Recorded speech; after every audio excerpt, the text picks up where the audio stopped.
Hello, everybody. Welcome back to the studio. I know Kendrick Lamar's new music video, N95, is wildly popular at this moment. There's a lot of talk about it. What is the messaging behind it? What is he trying to communicate? How is this reminiscent of what all the music videos for this new album is going to be like? And I would say, I don't know. I honestly don't. But one thing I do like to do videos on, one thing I do enjoy is to watch through and react to really cool visuals as far as the filmmaking side of things goes. So I'm going to watch this. I will tell you, I have watched it once, only once. I've tried not to pay too close attention to visuals because I want to really focus in on this video for you guys and analyze the creativity as far as the visual side of it or the editing process for this specific music video. So let's go ahead and get started.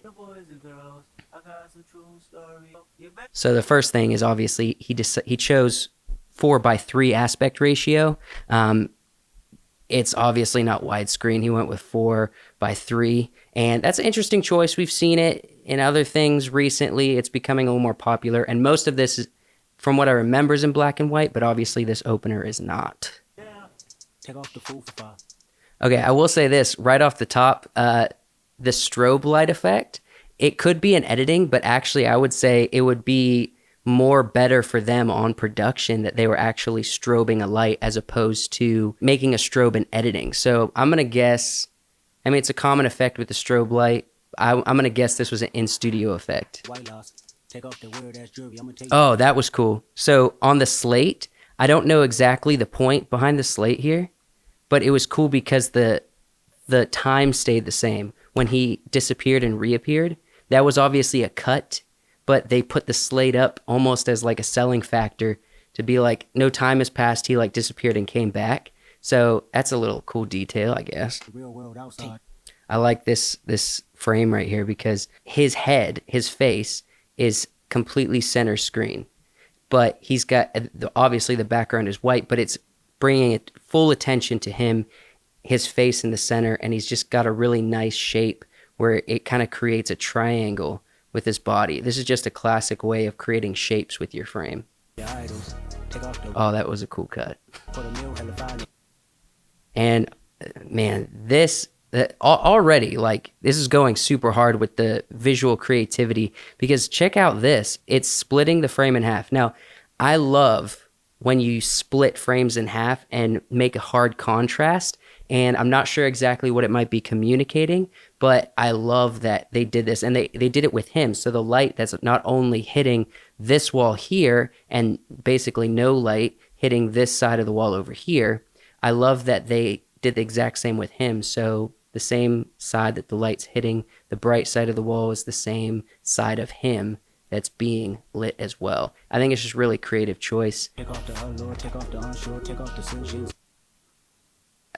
I'd be interested to understand a little bit more about the symbology for this video because with the blurred eyes and then also the pigeon, there's a lot of details here, and I do a lot of 21 Pilots breakdowns, so I'd be interested to understand a little bit more.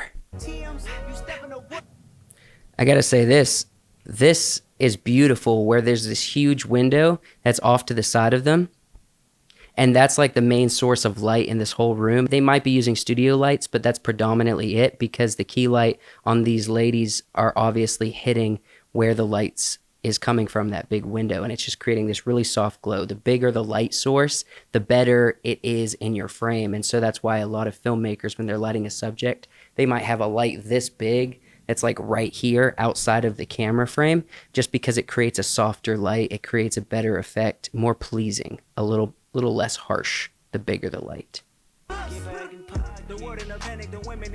This is a cool effect. We see this on TikTok and Reels a lot where people are dancing and like the camera movement is following maybe their head, and it creates this interesting like disorienting effect. And that's simply just using keyframes. If you know what a keyframe is when you're editing a video, that's simply locking in on one subject and trying to match the camera keyframe movement. So you punch into the image and you move the keyframe around on the image to kind of hold or stabilize one aspect. In this case, it's his head. This is super cool too. This is like a classic S shape, and there's a lot of different ways you can do it, but you just kind of want to guide your eyes. If you have a really pleasing image, there's a lot of different ways to do it, and just kind of guiding the audience's eyes to where the focus is. This is a beautiful set, and it's probably an actual location somewhere, and they just utilized it and shot it in this way because like it's creating an S that you just kind of follow with your eyes that's closest to us all the way up to Kendrick, who's the focus of the image. And you obviously have these straight leading lines right directly towards him as well. And so I think it's just beautiful composition. It's a good way to utilize the space as far as the cinematography goes.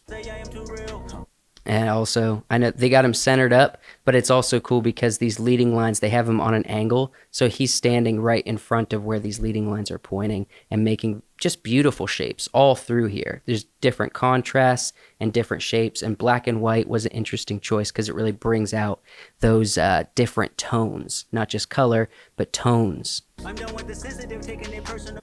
And then this is cool with depth too. Yeah, I'd see this a whole lot, but usually when it comes to filmmaking, 3 layers of depth is really good. So the first layer closest to us is this table that's out of focus, and then you have the focal point, which is this boy right here, and then the background is all of the wall here.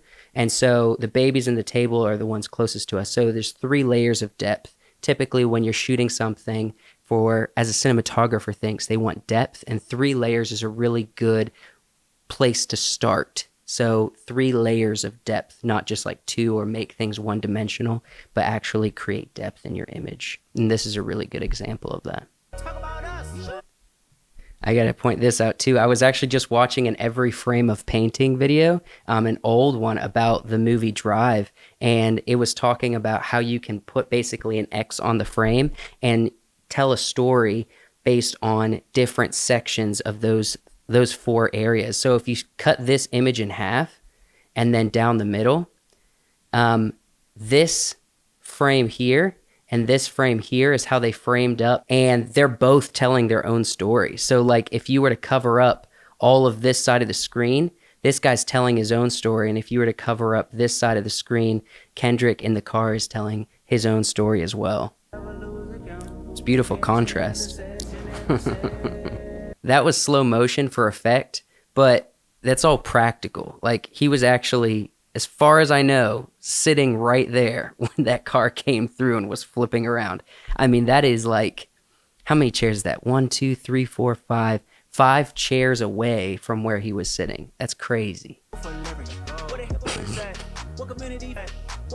This is also just another good example of depth, except Kendrick is in the foreground. He's the focus. So instead of the middle section being the focus, it's the talent here. You have the phone obviously telling the story. It's a pay phone. And then in the background, you have this kind of non-textured but blue sky that looks like it's about to be dark outside. And it's a really good, clean depth choice. And it kind of feels vintage. And I like that because they chose 4:3. So the vintage vibe matches everything aesthetically. Again, with the leading lines and shapes, like look at how beautiful this is. I mean, the shapes are crazy. So you have the leading lines that lead directly to him at the corner, and then you have this beautiful white canvas that he's kind of silhouetted on. I mean, as far as visually, I don't know what story they're telling, but visually it's incredibly pleasing. I like this too because there's kind of 4 layers of depth. You have this effect of these sparkles, or these, I'm not sure what that is. I don't know, welding sparks or something. And then you have this section of slab, this concrete slab he's standing on. Then you have him, then you have the back wall. So there's actually kind of like 3 layers, but really 4 layers here. Creates a lot of nice texture. All right. So that's the video. Overall, I think this was, as far as creatively when it comes to the music, when it comes to the performance, when it comes to the composition, the filmmaking side of this, it's all extremely hyper stylized, and extremely creative, or at least pushing creativity in a direction that we don't see too often. And I think I'm really enjoying the aesthetic of it. I think if there's more music videos that are like this, I think it will be fun. I'm sure with the nature of the album, I did listen to the whole album all the way through. I'm sure there's going to be a whole handful of different styles of music videos that I can continue talking about here, and that we can enjoy together. And obviously we get to experience the progress visually of this album as more are released. The symbology in the music video is very specific, and it does, I'm sure, lean very heavily into where Kendrick is at, both emotionally, mentally, and spiritually. And like I said, I do a lot of 21 Pilots breakdowns as far as their Dima lore story. When it comes to Kendrick, I just don't know that much. I will say I watched one video on another creator on YouTube. His name is Ruslan, he's a rapper. He also does a very successful YouTube channel, and he did a really interesting breakdown on the spiritual side of things, because Kendrick has professed Christianity in the past, and he's kind of in a different place at this point. And so if you at all watching videos like this, or watching people react, or a fan of Kendrick, I would just encourage you to, I'll link his video in the description, and I'll recommend it at the end of this video. Go check out Ruslan's video, because if you want another perspective of someone who's a fan of his, who's met Kendrick and has talked to him about Christianity, I think you might be interested in that kind of content. So check out his video, and if you would consider subscribing to the Wiseworks podcast YouTube channel down below, I would thank you very much for that. And stick around for more videos like this, and movie commentary, other filmmaking breakdowns of that niche vibe that we do here on this channel. Thanks so much for watching. Thank you for liking, and thank you for leaving your comments and your thoughts down below. We'll see you next time.